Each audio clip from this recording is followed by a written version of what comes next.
Isa na namang napakasaya at napakagandang pagkakataon ang pinagkaloob sa atin ng ating mahal na Diyos upang tayo muling magkasama-sama dito sa programang ating sinusubaybayan, Oras ng Pag-aaral. Ako po si Pastor Jose Sabat Jr., ang inyong makakasama sa ilang minutong talakayan at kasama rin natin walang iba kundi ang ating profesor dito sa Manila Adventist College, si Pastor Nestor Ilioma. Pastor, napakabuti ng Panginoon, Pastor, na patuloy tayong pinagpapala, pinasasagana at ako'y lubos na lumalago sa pag-aaral ng salita ng Diyos. Yeah. Totoo po na kahit ako ay marami ding natututunan kahit na ito'y balik-balikan natin sapagkat maraming bagay na madidiscover tayo na kailangan pa natin sa ating buhay upang patuloy tayong lumago sa ating pananampalataya. Nais kong pasalamatan, Pastor, ang lahat ng mga sumusubaybay sa programang ito. Hindi natin sila makakalimutang batiin ng mainit na pagbati. Saan man kayo naroroon, maging kayo ay narito sa Pilipinas, saan man lugar dito sa ating bansa, at ganun din sa mga nasa Middle East, sa Europe, sa Amerika, at sa iba't iba pang lugar na talagang binabantayan itong programang ito.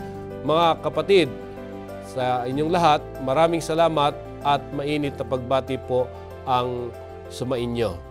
Tayo po ngayon ay nasa 12 ng serye ng pag-aaral. Napakabilis ng panahon. At dito sa ating patuloy na pagsubaybay sa mga aklat ni Pedro ay nakikita natin yung mga malalalim na aral ng katotohanan na mismong binanggit ng isang taong personal na nakasaksi sa ministeryo ng ating Panginoong Hesus. Bakit ba hindi pa dumarating ang Panginoon? Ang malimit na katanungan ng marami. Ito ang isa sa tema na ating pag-uusapan. Ating kikilalanin ang pag-uugali ng ating Diyos na di nagnanais na mapahamak, lalo na sa darating na paghatol ang bawat tao. Dahil tiyak na mayroong paghatol tulad ng pagkilos ng Diyos sa nakaraan. Kaya't pag-uusapan natin paano tayo mamumuhay ng walang kapintasan at may kapayapaan sa Diyos na tumitingin sa mabilis na pagbabalik ng Panginoong Hesus na kanyang pangako na tinuturing din nating araw ng Panginoon. Kaya nga ang pamagat ng ating pag-aaral ay Araw ng Panginoon. Subalit bago po tayo magpalaot sa ating talakayan, hilingan natin si Pastor Ilioma na manalangin. Tayo po ay manalangin. Minamahal naming Diyos na nasa mga langit, minsan pa ay dudulog kaming muli sa inyong luklukan ng awa upang patawarin kami sa aming mga kasalanan at walang maging gambala sa amin at maging hadlang sa pag-unawa ng inyong salita. Sa aming pagpapahayag ng inyong salita, pahintulutan ninyo ang inyong banal na espiritu na siyang magbigay kalinawan sa aming mga kaisipan at ang aming mga katanungan magkaroon ng mga katugunan na magmumula sa inyong salita upang lalong tumibay ang aming pananampalataya at mahanda sa inyong muling pagbabalik. Ingatan kami na sa aming maikling pagtalakay ng aming leksyon ngayong araw na ito, ang inyong pagpapala, ang inyong ibubuhos, marami ang makakaunawa at lalo pang mananabik kami sa inyong muling pagbabalik. Amen. Sapagkat tinihiling namin ito sa matamis na pangalan ng aming Panginoong Hesus. Amen. Ating pong basahin ang ating susing talata para sa pag-aaral na ito na masusumpungan sa 2 Pedro Kapitulo 3, talatang 11. Yamang ang lahat ng mga bagay na ito ay mapupugnaw ng ganito, ano ngang anyo ng mga pagkatao ang nararapat sa inyo sa banal na pamumuhay at pagkamaawain. Ayan, Pastor, ang susing talata ay sinasabi ang katiyakan na magkakaroon ng pagpupugnaw o yung paglilinis ng ating sanlibutan sa pamamagitan ng apoy. Ayan. Ito yung hinihintay na paglilinis sa wakas ng ating sanlibutan o yung tinatawag nating paghuhukom. Ayan, Pastor. So, liliwanagan natin. Yung pamagat ng ating title ng leksyon ay Araw ng Panginoon. Hindi po Sabat ang ating pag-uusapan dyan. Kasi pagka-araw ng Panginoon, tayong mga Adventist ay mabilis tayo doon. Ang tinutukoy ditong araw ay yung darating na itinakda, nahahatulan ng Diyos ang masama at bibigyan niya ng wakas ang kasalanan at mga makasalanan dahil kinakailangang mangyari ito para malubos ang ating kaligtasan. Ang katanungan ay, anong klaseng pamumuhay at pagkatao dapat mayroon tayo pag dumating ang araw na yun? Hindi lang idinidiin na ang mga masasama ay parurusahan, kundi idinidiin din niya na anong klaseng pamumuhay ang dapat makita at madadatnan tayo pag dumating ang araw na yaon ng Panginoon ng paghatol at pagbibigay ng wakas sa kasalanan. Yeah. So, sa mga tuwid, dito nakikita natin yung otoridad na mayroong sinasabi itong si Pedro. Kaya gusto nating malaman kung ano yung mga linya nito na nais ni Pedro na patunayan. Ayan, Pastor. Napansin natin na binabasa natin dito sa ating programa ay ang banal na kasulatan. Opo. Ang luma at ang bagong tipan. Ayan. So titingnan natin anong linya ng authority ang atin ngayong susundan, lalong-lalo na kung pinag-uusapan natin yung araw ng paghatol ng Panginoon na darating. Ano ang ating dapat pagkatiwalaan? Kapitulo 3, talatang 1 at 2 ng 2 Pedro.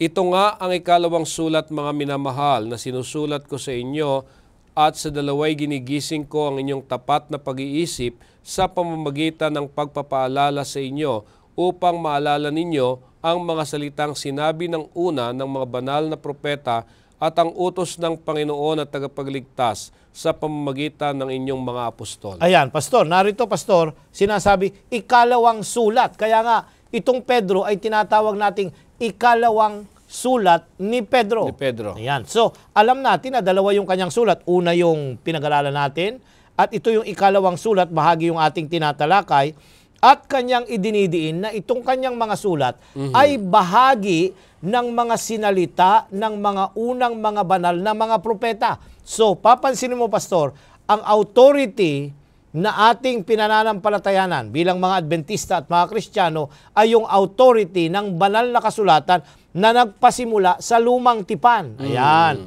Hindi natin inihihiwala yung lumang tipan, ang mga isinulat ng mga propeta sa lumang tipan at pagkatapos yung mga utos na ibinigay ng Panginoon sa kanyang mga banal na mga lingkod at sa kanyang mga apostol. So, kumpleto rito. Mula sa mga propeta, yung mga sumulat sa lumang tipan, yung mga utos na binigay ng Panginoon sa pamamagitan nila at sa mga apostol. Ang propeta at mga apostol, sila yung kinasihan ng Diyos para isulat, itala ang mga ito para maging gabay natin at patnubay sa pananampalataya.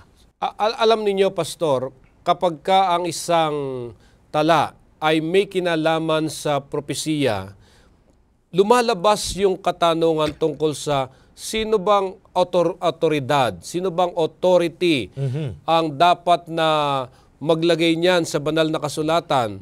Kasi dito parang kinu-question yung otoridad nitong si Pedro dahil meron siyang propesiya na binabanggit dito sa ikalawang sulat. Ayan, Pastor, maganda yon. Kasi si Pedro, isa sa mga apostol. Papansinin natin ha. Kasi ang sumulat ng banal na kasulatan, luma at bagong tipan, ay mga propeta at mga apostol at pareho silang kinasihan, yung salitang inspired ng banal na Espiritu, Pastor. Ang ibig sabihin, pinatnubayan sila na ang kanilang kaisipan, pumili sila ng paraan para isulat ito. Sila ay at liberty na gumamit ng mga pangungusap na isusulat sa banal na kasulatan. Hindi po yung salita ang inspired, kundi yung propeta at apostol ang inspired. Yung tao, yung kanilang kaisipan, ang inspired, kinasihan. Gagamitin nila yung kanilang kaalaman, edukasyon at background para ipahayag yung mga katotohanan na nais ng Diyos na matala dito. Ang tanong mo ay, ano yung si Pedro, bakit siya nagbibigay ng ganong mga pahayag tungkol sa darating na paghatol at paghuhukom? Kasi ito ay kasama dun sa mga aral na mga nakalipas ng mga propeta at mga apostol na nahayag sa kanilang mga sulat. Hindi kakaiba ang sulat ni Pedro at hindi ito tumutuligsa o lumalayo dun sa tunay na aral ng mga ibang mga una ng mga sumulat. At dahil sa ganong kaisipan, napapansin ko na pinakikita ni Pedro ang kasiguraduhan o yung katiyakan at yung kanyang paniniwala dahil sa pinanggagalingan ng kanyang mensahe. Ngayon, tinatanong natin kanina, nababanggit natin ang tungkol sa mga doktrina at panuntunan sa iglesia. Bakit ba ang Biblia ang pangunahing otoridad? Ayan, Pastor. Tanungin natin si Apostol Pablo na naging kasama rin ni Pedro dito sa tinatawag nating 2 Timoteo Kapitulo 3, 15 hanggang 17. At mula sa pagkasanggol ay inyong nalalaman ang mga banal na kasulatan na makapagpadunong sa iyo sa ikaliligtas sa pagitan ng pananampalataya kay Kristo Jesus. Ang lahat ng mga kasulatan na kinasihan ng Diyos ay mapapakinabangan din naman sa pagtuturo, sa pagsansala, sa pagsaway, sa ikatututo na nasa katwiran, upang ang tao ng Diyos ay maging sakdal, tinuruang lubos sa lahat ng mga gawang Narito mabuti. ang napaka mahalagang pahayag ni Apostol Pablo. Ang sabi rito ay, ang banal na kasulatan ay makakapagpadunong kanino? Sa lahat ng taong mag-aaral nito sa ikaliligtas. So, ang main na purpose ng banal na kasulatan, Pastor, ay magturo tungkol sa kaligtasan sapagkat ito ang nagpapakilala ng ating Panginoong Hesus sa magitan ng pananampalataya, makakatamo tayo ng kaligtasan. So basic yun. At susunod doon, ang lahat ng kasulatan. Now, nang isulat ito ni Pablo, Pastor, kay Timoteo, ang kasulatang naroroon na available ay lumang tipan. Yan. Wala pa yung compilation ng bagong tipan mula Mateo hanggang Apokalipsis. Bagamat meron na sigulong mga fragments ng mga sulat ng mga ito nung panahon ni Pablo. Pero ang available na material noon. Pero ngayon, sa panahon natin, pag binasa natin itong talatang ito, ang lahat ng kasulatan, so it involves Old and the New Testament. So, lahat ng kasulatan ay pakikinabangan daw. Saan, Pastor, ang sabi rito? Ang lahat ng kasulatan ay mapapakinabangan din sa pagtuturo. Yung ginamit sa English, doctrine. Ayan, pagtuturo, pagsansala, pagsaway sa ikatututo na nasa katwiran. Ito yung purpose ng banal na kasulatan. Purpose. At ang uniqueness ng authority ng salita ng Diyos ay naroroon sa sinabi dito na kinasihan ng Diyos. Anong ibig sabihin ng kinasihan ng Diyos? Ito ay merong hininga. Ito'y merong buhay na ibinigay ng Diyos na pag pinag-aralan ito ng isang tao, mababago ang kanyang buhay at magkakaroon siya ng panibagong buhay dahil ang salitang ito may kapangyarihang bumago ng buhay, nagbibigay ng pag-asa at nagbibigay ng direksyon sa isang tao na sumunod sa Panginoon para mabago ang kanyang likas mula sa isang masamang pagkatao sa isang tulad ng kagaya ng Panginoon. Yeah, sinasabi natin kanina na ang Biblia ang pinaka-otoridad pagdating sa mga doktrina at panuntunan ng iglesia. Yun po bang mga idinadagdag ng iglesia na wala naman siya sa Biblia na naisulat, ay paano natin ito tinatanggap? Ayan, Pastor.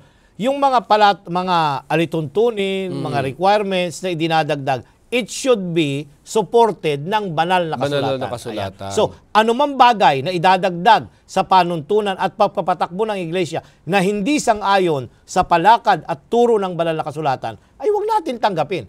Kaya dapat sisiyasatin natin na ito may programang ganito, merong mga promotion na ganito. Ito ba ay sang-ayon sa tinuturo ng banal na kasulatan? Kasi dito, binigyan tayo ng mga halimbawa, mga mali at hindi mali. Kasi dito, yung sa talatang 16, ang sabi rito ay pakikinabangan natin sa pagtuturo, doctrine. So, yung doctrine, ano yung tama? Yan. So, ano ang tama na dapat paniwalaan, sampalatayanan na mula sa banal na kasulatan? Pag ito'y wala sa banal na kasulatan, kahit sino pa, hindi dapat tanggapin yan at ituro. Ikalawa, ang sabi rito ay sa pagsansala. Pagsansala, sasansalain yung hindi tama. No, so dito sa banal na kasulatan, hindi lang tama ang nakalagay dito, kundi may mga maling mga bagay na nandito na isinulat, naging karanasan ng mga lalaki at babae na hindi sumunod sa Panginoon, nilagay dito para hindi na maulit sa atin. Ikatlo, pagsaway. Ano yung pagsaway? How to be right. Paano tayo magiging tama pag tayo'y nagkamali? Kaya dito sa banal na kasulatan, dapat matutunan natin na pinapatnubayan tayo na ito yung daan na dapat nating tahakin para matuwid tayo sa tamang daan at yung huli, ikatututo na nasa katwiran. Anong ibig sabihin nito? How to stay right. Manatili tayong nasa tama samantalang tayo sumusunod at naghihintay sa pagbabalik ng Panginoon. Kaya ang banal na kasulatan ang gumagabay upang lalo nating mapanghawakan ang mga doktrina na itinuturo sa loob ng iglesia. Kung ang mga turo ay taliwas sa sinasabi ng Biblia, ay hindi natin maaari itong tanggapin o maging bahagi ng ating paniniwala. Ang test, ang acid test ay banal na kasulatan. Oo. Kapag ka wala dito, pag nagturo tayo ng isang bagay na contradictory sa sinulat ng propeta sa Lumang Tipan at ng mga apostol sa Bagong Tipan. Hindi lang Bagong Tipan, Pastor, ididiin ko kasi may ibang nagtuturo na Bagong Tipan na lang ngayon, dito lang ang testing nito. Hindi. Dapat ay combine ang bago at ang lumang tipan sapagkat kagaya ng sinasabi ni Pedro kanina, ito'y mga ibinigay ng mga banal na propeta na bahagi ng pamantayan at autoridad ng salita ng Diyos para sa kanyang bayan. So maliwanag po na ang mga sumulat ng banal na kasulatan ay kung bakit dapat natin mapanghawakan sapagkat sila'y kinasihan ng Diyos. Nariyan yung mga banal na propeta, yung mga utos at ng Panginoon at tagapagligtas sa pamamagitan naman ng mga apostol. Ngayon, tumungo tayo doon sa babala nitong si Pedro. Nung nakaraan, pinag-aralan natin yung pagbangon ng mga maling aral. Ngayon, palagay ko, may kinu-question dito yung sinabi ni Pedro na tungkol sa pagbabalik ng ating Panginoong Hesus. Ngayon, ano ho ba yung sinusulong ng mga di naniniwala sa pagbabalik ni Kristo? Segundo Pedro, Kapitulo 3, Pastor, talatang 3 at 4. Ito ay karanasan ni Pedro na nung kanyang kapanahunan, bumangon ang mga taong ito na hindi lamang nagtuturo ng mali, kundi sila ay tinutuligsa yung aral na muling babalik ang ating Panginoong Hesus. Yes. Talatang 3 at 4. Na maalaman mo na ito na sa mga huling araw ay magsisiparito ang mga manunuya na may pagtuya na magsisilakad ayon sa kanilang masamang pita at magsisipagsabi saan naroon ang pangako ng kanyang pagparito sapagkat buhat ng araw ng mga tulog ang mga magulang ay nanatili ang lahat ng mga bagay na gaya ng kalagayan nila mula ng pasimulan ang paglalang. Ayan, narito itong mga taong ito na, papansin mo Pastor, itong mga ito, nasa loob din ng iglesia. Ayan, kagaya kanina doon sa mga bulaang, mga tagapagturo at propeta, itong mga ito, ganun din, manggagaling din sa kalagitnaan ng mga mananampalataya at magsisipagsimulang ano yung ginamit na salita? Scoffer, manuya. Manunuya sa mga pagtuya na tinasabi nilang sa naroon ang pangako. Ang question nila rito ay nasaan ang katuparan nung pangakong siya'y muling babalik. Bakit, Pastor?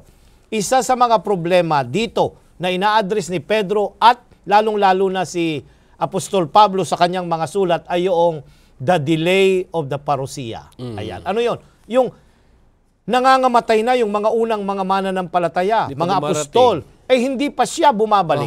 Kaya nga ang sabi nila ay nasaan yung pangako? Mamamatay na tayong lahat hindi pa siya bumabalik. Kaya yung iba ay sumunod dito sa mga taong ito na akala nila ay totoo yung sinasabi na hindi na nga babalik. Natulog na, nangamatay na ang iyong mga magulang at unang mga nanampalataya. Bakit hindi pa siya bumabalik?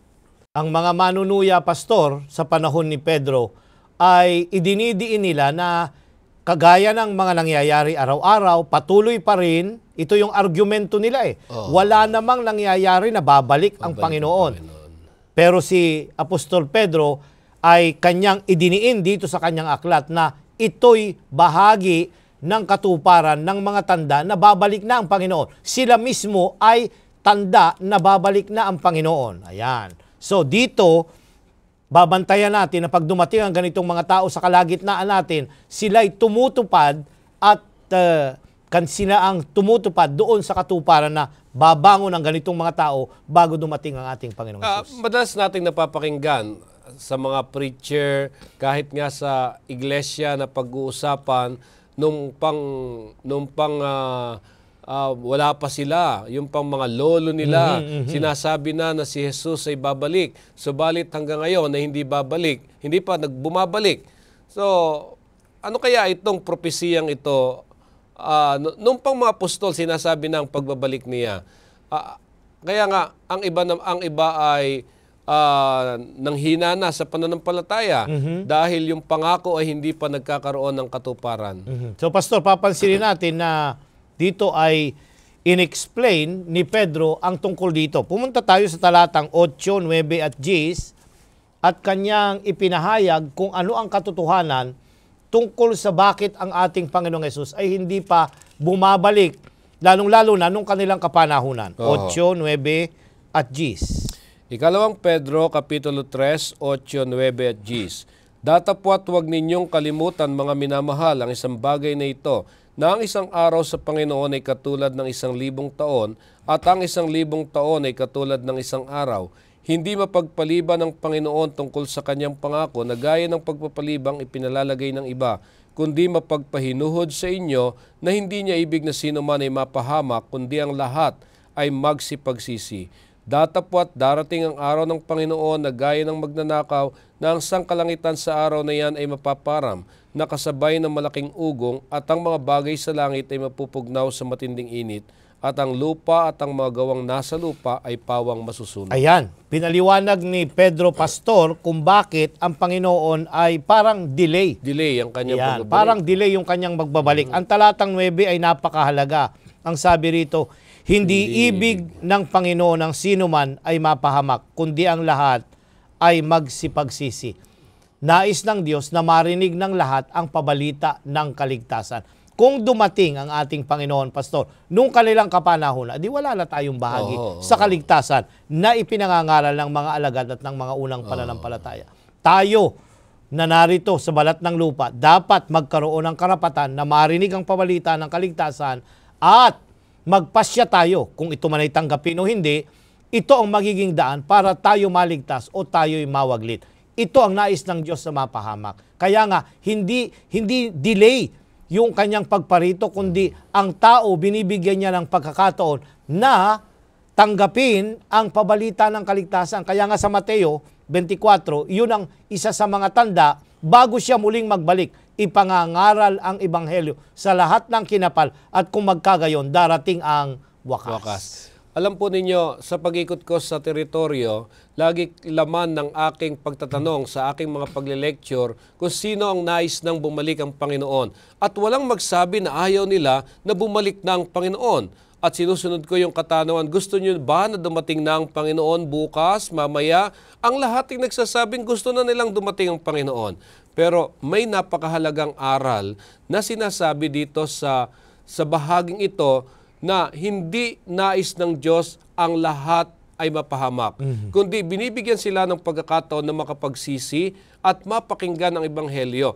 Alam mo, baka naman gusto lang natin dumating ang Panginoon, kapag dumating ang Panginoon, baka hindi natin nasisiyasat ang sarili natin, baka tayo hindi handa o hindi pa natin nadadala yung pabalita sa mga taong mahal natin sa buhay na dapat sana'y makapakinig ng salita ng ating Panginoon. Kaya nga, ngayon, bigyan natin pa ng kaunting pagdidiin ito, paano natin ipapaliwanag ang katotohanan na hindi pa bumabalik si Kristo. Siguro ito naman yung may kinalaman sa nagsasabing bumalik na si Kristo. Ayan. So, merong dalawang nagtuturo, dalawang maling aral na dumating na si Kristo, naroon sa ganito, naroon sa ganyan, at ito naman yung nagsasabing hindi na siya babalik. Ayan. So, dito kay Pedro, sinasagot niya yung concept na ang Panginoon hindi pa bumabalik. At yung parabagang delay, yung pagkaantala niya ay hindi, kundi pagkakataon para ang tao, ikaw, ako, nakaanib ng iglesia, makibahagi para mabalitaan yung mga iba na hindi pa nakakaalam ng katotohanan, Pastor. Napakabigat nito. Tayo na nasa loob ng iglesia, pati yung mga nagsasabi na madidelay, tayo ay merong pananagutan na ibahagi ito para dumating na yung panahon na bumalik na ang Panginoon. Meron po ako nabasa na sulat na kinikilala ng ating iglesia na propetisa na sinasabing kung nais natin na mabilis na ang pagbabalik ng Panginoon, ang iglesia ay makisanib sa mga gawain ng mga ministro at opisyales ng ating iglesia sa pamamagitan ng kanilang personal na pakikisangkot sa gawain ng Panginoon. Ibig sabihin, ito yung mga pagkakataon na binibigay sa atin ng ating mahal na Diyos na samantalahin natin na madala ang ebanghelyo sa mga taong nakapalibot sa atin upang magkaroon din sila ng pagkakataon na kung bumalik ang Panginoon sa oras na di natin inaasahan, sila ay kasama sa mga maliligtas. Kaya napakahalaga itong bahaging ito na sinasabi nitong si Pedro na kanyang tinitiyak na darating ang araw ng pagparito ng ating Panginoon. Yung po bang araw ng pagparito ng ating Panginoon at saka yung araw ng paghatol, iisa lang po ba yun? Kay Apostol Pedro, Pastor, ang katugunan niya ay parang iisa ang araw ng pagbabalik ng Panginoon at yung pagbibigay ng kawakasan at paghatol sa ating sanlibutan. Ito yung pagbumalik ang ating Panginoong Hesus, mahihiwalay ang masama at ang mabuti. Diba? Kakaunin ang ating Panginoong Hesus at iuwi sa langit na bayan ang mga maliligtas na naghintay sa kanyang muling pagbabalik. Yun namang mga masasama, maiiwan dito sa lupa at sila'y mag-i-stay ng 1,000 taon dito samantalang ang mga banal aakyat sa langit at doon makikipagharing kasama ni Kristo. Yeah. Ito yung dakilang araw na ating hinihintay. Amen. So, nabanggitin nyo yung 1,000 taon. Si Pedro ay bumanggit din na bago niya sinabi yung madaling pagparito ng Panginoon ay siya ay nagsalita tungkol sa konsepto ng panahon. Bakit ang ating konsepto ng panahon ay kakaiba sa Diyos? Ayan, tingnan natin at ating tunghayan sa sulat ng mga awit, Kapitulo 90, ang talata ay 4. Sapagkat 1,000 taon sa iyong paningin ay parang kahapon lamang ng makaraan at parang pagpupuyat sa gabi. Ayan, remember, ang likas ng ating Diyos ay eternal, Pastor. Ayan. Gusto kong idiin yon, Pastor, para malinaw sa ating mga taga-supaybay. Ang Panginoon ang umimbento ng panahon sapagkat siya ay walang pasimula at walang wakas. Kaya nga ang isa sa mga title ng Diyos sa Daniel ay Ancient of Days, matanda sa mga araw. Mas matanda ang Diyos kaysa sa panahon at mga araw. Yan, papansinin natin. So dito, kakaiba ang Diyos. Siya ang umimbento, siya ang gumawa ng time. Tayong mga tao ay bound by time. Ang Diyos, hindi siya bound ng time. Walang nakalipas, walang kasalukuyan, walang future sa kanila. Ang lahat ng ito ay parang present sa Panginoon. Hindi siya walang nakalipas o walang past, present, and future as far as time is concerned. Pag Diyos ang pag-uusapan. Kasi naroon siya, narito siya, naroroon na siya sa darating saan. Pero tayong mga tao, hindi. Merong past, present, at future. Pag sinabi mong past ay nakalipas, future, darating pa lang.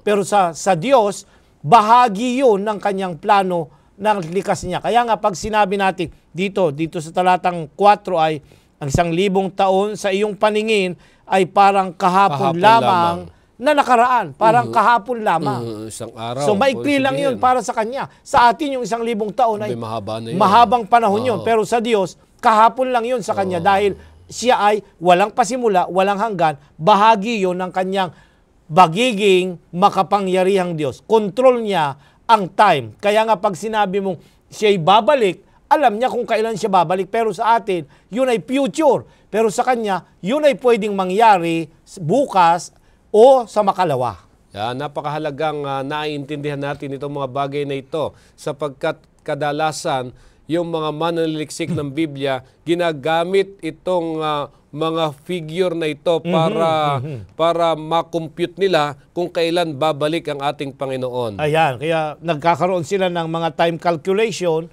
na hindi naman nais ng Diyos na dapat ay mangyari sapagkat ang mga signs ay binigay niya na pag natupad itong mga ito at ang pinakamahalaga, yung pangangaral ng Ebanghelyo dahil mahal niya ang tao. Ang time ay ibinigay in the context na mahal niya ang tao at nais niya na maligtas tayo bago magwakas ang kasaysayan ng ating sanlibutan. At ang nais niya, tayo ay laging handa sa kanyang pagbabalik. Tama yun, Pastor. Kaya nga kanyang inilarawan ang pagbabalik ng Panginoong Hesus ay katulad ng isang magnanakaw. Ay wala namang magnanakaw na sasabihin sa iyo na, oy, magnanakaw ako mamayang gabi.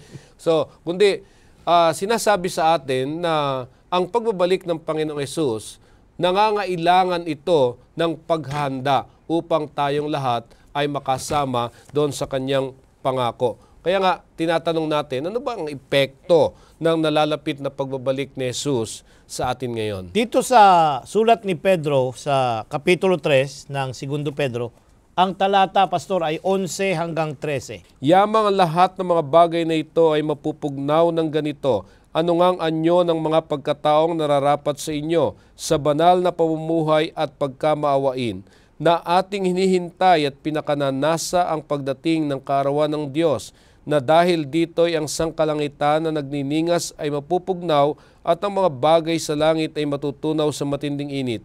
Ngunit ayon sa kanyang pangako ay naghihintay tayo ng bagong langit at ng bagong lupa na tinatahanan ng katwiran. Ayan, kay Pedro, Pastor, itong lupang ito ay lilinisin ng apoy at maghihintay tayo ng bagong langit at bagong lupa. So hindi itong lupa ang mamanahin ng mga mapagpakumbaba. Ayan. Kasi doon sa Beatitude ay sinasabi doon mapapalad ang mga mapagpakumbaba sapagkat mamanahin nila ang lupa.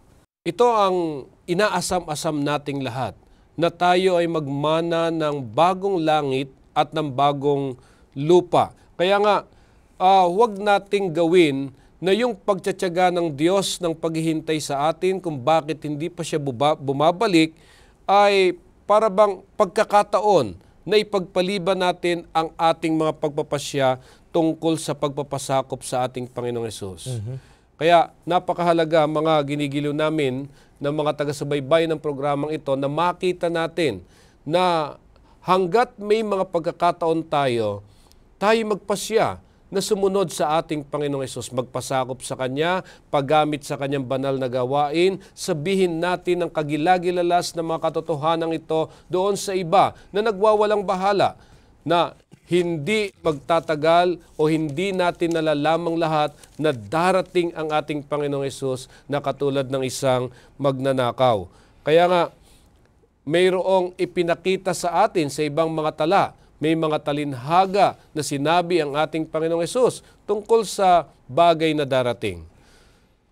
Dito sa Mateo 24, Pastor, ay sinusugan ng Panginoon yung pinapahayag ni Pedro, Mateo 24, 43 hanggang 51. May talanhaga dito na binanggit ang ating Panginoon tungkol dito sa parabagang delay ng pagbabalik niya. Datapwat ito'y talastasin ninyo, na kung nalalaman ng puno ng sambahayan kung anong panahon darating ang magnanakaw, ay siya'y magpupuyat at hindi niya pababayaang tibagin ang kaniyang bahay. Kaya nga kayo magsihanda naman, sapagkat paririto ang Anak ng Tao sa oras na hindi ninyo iniisip. Sino nga baga ang aliping tapat at matalino na pinagkakatiwalaan ng kanyang Panginoon sa kanyang sambahayan upang sila'y bigyan ng pagkain sa kapanahunan? Mapalad yaong aliping kung dumating ang kanyang Panginoon ay maratnan siyang gayon ang kanyang ginagawa. Katotohanan sinasabi ko sa inyo na sa kanya'y pinagkatiwala ang lahat niyang pag-aari. Datapwat kung ang masamang aliping yaon ay magsabi sa kanyang puso, magtatagal ang aking Panginoon, at magsimulang bugbugin ang kanyang mga kapwa-alipin at makipagkainan at makipag-inuman sa mga lasing, darating ang Panginoon ng aliping yaon sa araw na hindi niya hinihintay at oras na hindi niya nalalaman, at siya'y babakin at isasama ang kanyang bahagi sa mga mapagpaimbabaw. Doon na nga ang pagtangis at pagngangalit ng mga ngipin. Darito, Pastor, ang tinutukoy dito'y mga alipin na naghihintay sa kanilang Panginoon na muling babalik, Pastor. Meron yung mga nagsasabing hindi pa siya babalik, matagal pa ang pagbabalik ng Panginoon, na hindi nila babantayan yung klase ng pamumuhay nila. Sila'y kakain, iinom, mag-aasawa, nakagaya ng sa mga tao na hindi nila naniniwala sa Panginoon. At subalit darating ang panahon na ang Panginoon ay babalik at sila'y masusumpungan na hindi sang-ayon ang kanilang pamumuhay, at sila ay bibigyan ng gantimpala sang-ayon doon sa kanilang pamumuhay na kanilang isinabuhayan. Minsan napakahirap ma-question ng paraan ng pamumuhay, lalo tigit sa tila baga hindi pa darating ang Panginoon dahil marami ka pang iniisip na mangyari sa iyong buhay, nais mo pang magpakayaman sa sanglibutan ito, pero ginajustify din naman po ito na ang sabing ganoon, occupy Till I come. till I come. So, kaya paano natin ito pag-uugnay-ugnayin? Ayan. Itong sinasabing occupy till I come ay magiging mabuting katiwala tayo sa mga bagay na ibinigay ng Panginoon. Hindi doon sa pagiging makasanlibutan. Hindi magkaiba yon, Pastor. Pag sinabing occupy till I come, binigyan ka ng responsibilidad ng Panginoon, binigyan ka ng pagiging katiwala sa mga bagay, katotohanan, mga pag-aari at buhay dito. Gamitin natin ito para mahanda tayo sa kanyang muling pagbabalik at mahanda rin ng iba na hindi pa nakakaalam ng pabalita ng kaligtasan. Ito yung role na dapat nating gampanan na idinidiin ni Mateo samantalang tayo'y naghihintay sa pagbabalik noong Panginoon na nangakong siya'y babalik. Yan. So, nararapat lamang na bantayan natin ang ating mga araw-araw na paraan ng pamumuhay.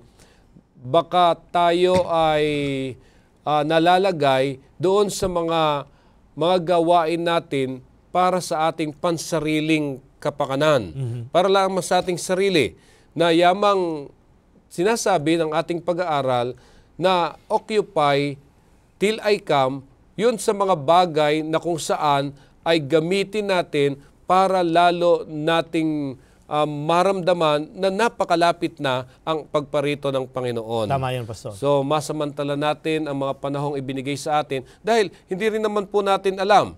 Dahil baka hindi pa dumarating ang Panginoon, mas mauna pa tayong mawala sa mundong ito. Tama yun, Pastor. Oo. Kaya nga, itong pagparito ng Panginoon ay dual. Pwedeng ang buhay natin ang kunin o kaya ang pagbabalik ng Panginoon ay dumating at hindi tayo nakahanda. Kaya nga, itinatanong natin, ano bang panganib na ating haharapin bilang Adventista na may kaugnayan sa ikalawang pagparito ng Panginoon? Ang tanong mo, Pastor, ay ano ang panganib bilang mga Adventista kung ating titingnan sa muling pagbabalik ng ating Panginoong Hesus? Now, unang-una sa lahat, tayo ay mga Adventista na sa pangalan natin yung pagtuturo na malapit nang dumating ang ating Panginoong Hesus at ito yung mapalad na pag-asa na hinihintay ng bawat mananampalatayang Adventista. So very basic yun, Pastor. Ang pagbabalik ng Panginoon ay ating mapalad na pag-asa. Kaya nga dapat sa araw-araw na ating paumuhay, ini-expect dapat natin darating na ang Panginoon. Ngayon, hindi next month, hindi next year, kundi sa bawat sandali ng ating buhay, ini-expect natin na tayo ay darating na ang Panginoon. So yung ating pamumuhay should be a pamumuhay na nagpapakita na ang Panginoon ay muling babalik ngayon sa ating kapanahunan. Kapag sinabi natin na ang pagbabalik ng Panginoon ang ating mapalad na pag-asa, hindi nararapat itong ganitong konsepto ay napakaliit lang ang ginagampan ng papel sa ating isipan. So nararapat na yung pagbabalik ng Panginoong Hesus ang laman ng ating kaisipan. Yun, sentro ito ng ating pananampalataya at araw-araw na pamumuhay. Yung pagbabalik ng Panginoon should be ang nagmo-motivate para mamuhay tayo na babalik na ang Panginoon. Kaya nga dapat madatnan ako na hindi isang alipin na nagbabaliwala, kundi nag-i-expect na ang Panginoong na ating sinasamba ay babalik sa ating kapanahonan. Kaya napakahalaga noon, yung ating pinanghahawakang katotohanan na ang ating Panginoong Hesus ay babalik na, mabilis nang babalik sapagkat ito'y may malaking impact, may malaking epekto ito sa ating pamumuhay sa ngayon. Tama yun. Ito yung motivating factor na nakahanda ako anuman ang sandali na ang aking Panginoon ay dumating. So, hindi ko man alam kung kailan siya babalik, basta ako'y nakahanda, yun ang mahalaga, Pastor. Kaya may mga biro-biroan minsan, pagka ang isang kapatid, ang kanyang mga gawain ay para sa pagpapayaman sa kanyang pamumuhay, binibiro natin minsan, parang hindi mo pa nais na dumating ang Panginoon. No. Dahil ibig lamang sabihin, ang pagkakaroon ng malawak na kaisipan tungkol sa pagparito ni Kristo ay umiepekto sa paraan ng ating pamumuhay sa araw-araw. Ngayon, paano po tinapos o nagtapos si Pedro sa kanyang sulat dito po sa ikalawang Pedro? Talatang 14 hanggang 18. Ito yung mga huling talata, Pastor. At nais kong pansinin nyo na ito'y pahayag na babala para sa sino mang naghihintay sa muling pagbabalik ng Panginoon. Talatang 14 hanggang 18. Ang sabi po dito sa mga talatang 14 hanggang 18 ng 2 Pedro 3, kaya nga mga minamahal, yamang kayo nagsisipaghintay ng mga bagay na ito, ay pagsikapan ninyong masumpuan kayo sa kapayapaan na walang dungis at walang kapintasan sa paningin niya. At inyong ariin na ang pagpapahinuhod ng ating Panginoon ay pagliligtas. Nagaya rin naman ni Pablo na ating minamahal na kapatid na ayon sa karunungang ibinibigay sa kanya ay sinulatan kayo. Gayon din naman sa lahat ng kanyang mga sulat na dooy sinasalita ang mga bagay na ito, na doon may ilang bagay na mahirap unawain na isinisinsay ng mga di nakakaalam at ng mga walang tiyaga, na gaya rin naman ang kanilang ginagawa sa ibang mga kasulatan, sa ikapapahamak din nila. Kaya nga, mga minamahal, yamang nalalaman na ninyo ng una ang mga bagay na ito, ay magsipag-ingat kayo. Baka kung mangaligaw kayo sa magitan ng kamalian ng masasama, ay manghahulog kayo sa inyong sariling katiyagaan. Datapwat magsilago kayo sa biyaya at sa pagkakilala sa ating Panginoon at tagapagligtas na si Hesus Kristo. Sumakanya nawa ang kalwalatian ngayon at magpakailan man siya nawa. Narito, Pastor, ay inugnay ni Pedro ang kanyang sulat sa sulat ni Pablo na nagsasabing tayo'y lumago sa magitan ng biyaya at pananampalataya sa yaong darating na Panginoon at tagapagligtas, ang ating Panginoong Hesus, na siyang nangako na siya'y muling babalik. Ito yung hinihintay natin. Opo. Babalik ang ating Panginoon, ang tagapagligtas, walang iba kundi ang ating Panginoong Hesus. Siya ang ating pinananabikan na dapat nating makita. Kaya nga ang ating paumuhay ay dapat sang-ayon doon na walang dungis, na tayo'y madadatnan niya na naghihintay na mayroong pananampalataya sa kanyang muling pagbabalik. At dito napansin po natin ang pangailangan na tayo mamuhay ng may kapayapaan habang naghihintay sa pagbabalik ng ating Panginoong Hesus. Gamitin natin ang panahon na lumago tayo sa kabanalan. Yan. Kaya nga napakahalaga nitong mga sulat nitong ni Pedro na umaapila sa bawat mananampalataya, sa bawat Kristiyano, na isaayos natin ang paraan ng ating pamumuhay. At hindi rin naman tayo iniwanan na hindi natin alam ang ating gagawin. Kundi punong-puno ito ng gabay kung papaano tayo lalakad ng may katwiran sa harapan ng atin pong Panginoon. Kaya nga, makikita po ninyo na mayroong napakalaking kaugnayan itong sulat ni Pedro at sa mga sulat ni Pablo. Basahin natin muli ang talatang 15, Pastor, sapagkat binanggit niya ang pangalang Pablo na nag-iwan din ng napakaraming mga sulat bilang pamantayan at mga pahiwatig at mga babala para sa atin. Talatang 15. At inyong ariin na ang pagpapahinuhod ng ating Panginoon ay pagliligtas, na gaya rin naman ni Pablo na ating minamahal na kapatid, na ayon sa karunungang ibinigay sa kanya ay sinulatan kayo. Ayan. So, ang sulat ni Pablo, ang sulat ni Pedro, at sulat pa ng ibang mga apostol ay hindi magkakahiwalay, Pastor. Iisa ang kanilang tinutumbok at yun ay babalik na ang ating Panginoon, uuwi na tayo sa langit na bayan at babaguhin ang sanlibutang ating kinalalagyan.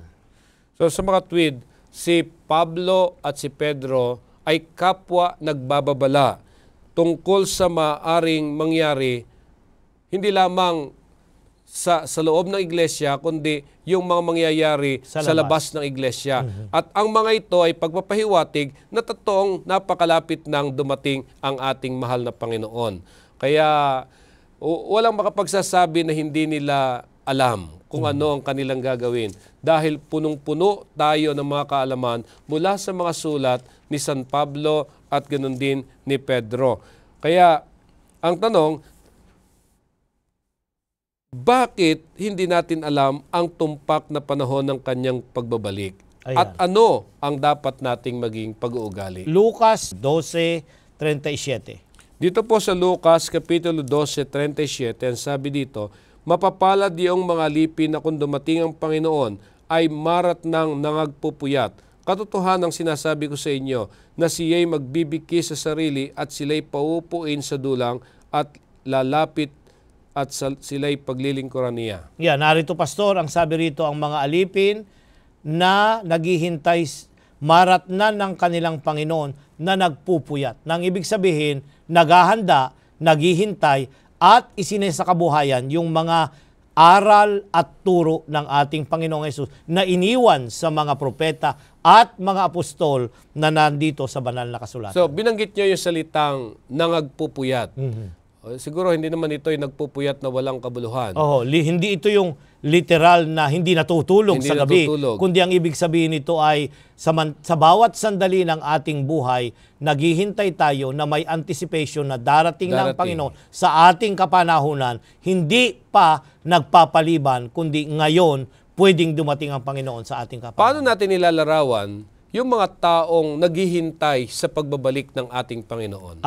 Ating pansinin na ang mga naghihintay sa mga pagbabalik ng Panginoon, mga tao na kinasasabikan ang pagbabalik niya at namumuhay na may kabanalan sang-ayon doon sa Panginoon na ating hinihintay.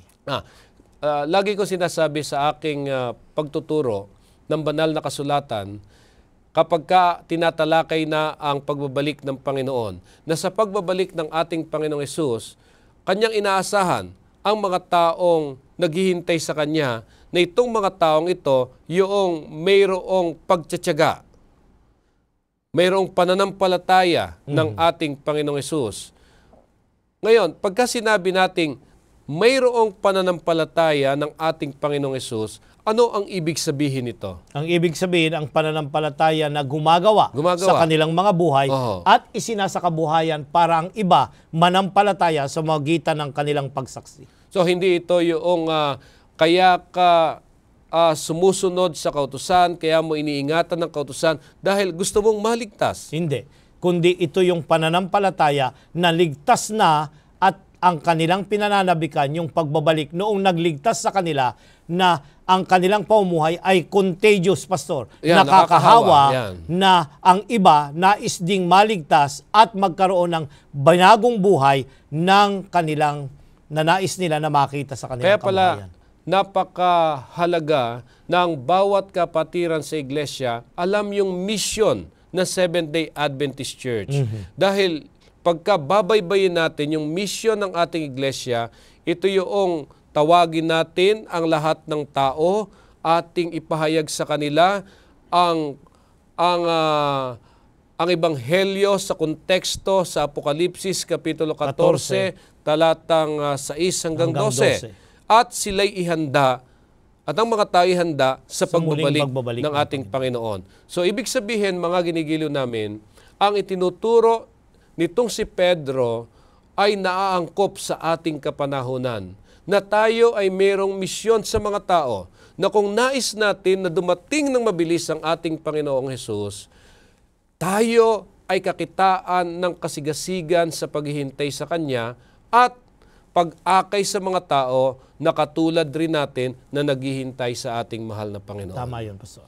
Kaya, Pastor, dito sa huli nating pag-usapan ay bakit iniuugnay ni Pedro ang pagkakasala at ang masidhing pagtuturo ng kamalian. Ayan, Pastor, yung sinful tendencies, yung pagiging makasalanan ng isang tao sa kanyang likas ay iniugnay ni Pedro sa mga maling pagtuturo. Ayan, bakit? Mapapansin natin doon sa ating pinag-aralan nung nakaraan na ang 2 Pedro 2 ay naglalaman ng mga maling aral na ang pamumuhay ng mga tao ay dapat sang-ayon sa aral ng ating Panginoong Hesus. Hindi dapat magkaniwas o hindi magkatugma yung pamumuhay at aral.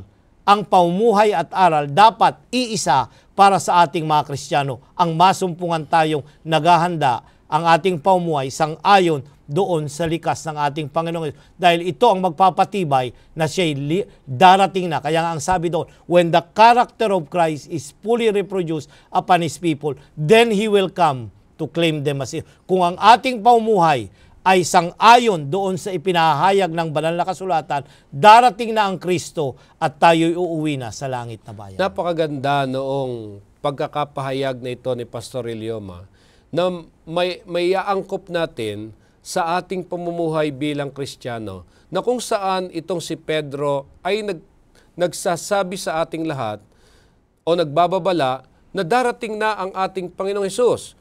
Kung kaya nga't dapat nating suriin ang ating mga aral na ibinabahagi kung ito ba ay makikita sa ating mga buhay. Kaya napakahalaga kung ano yung tinuturo natin, yun din ang ating pinamumuhay at ito ang mabisang paraan na ang Ebanghelyo ay makarating sa puso ng mga taong nakapalibot sa atin. Kaya Pastor, dahil ito ay napakahalagang aralin, ano ang may papayo ninyo sa mga kaanib sa iglesia, sa mga kabataan, at sa lahat ng mga Kristiyano? Unang-una sa lahat, darating na ang Panginoon.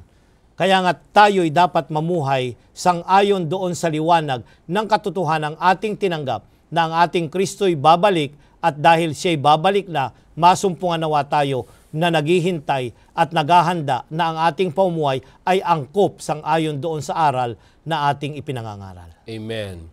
Mga ginigiliw, taliwas si Pedro sa pag-uugali noong mga sabik na tinitingnan ang hinaharap na paghatol at pagbabalik ng ating Panginoong Hesukristo na may pag-uugali ng manlilibak na tinatanggi ang orihinal na paglalang, ang huling paghatol o yung bagong paglalang sa pagkadumating na ang ating Panginoong Hesukristo. Kaya't siya umapila sa mga mambabasa niya ng kanyang mga sinulat na kumilos ng tama sa pananaw na mayroong tiyak na darating ang ating Panginoong Hesus at sila'y mamuhay ng naaayon sa inaasahan ng darating. Kung magkagayon, kung tayo'y mamumuhay sa katulad ng kanyang inaasahan, tayo'y sasalubong at mamanahin natin yung pangakong sinabi dito ni Pedro, ang bagong langit at ang bagong lupa.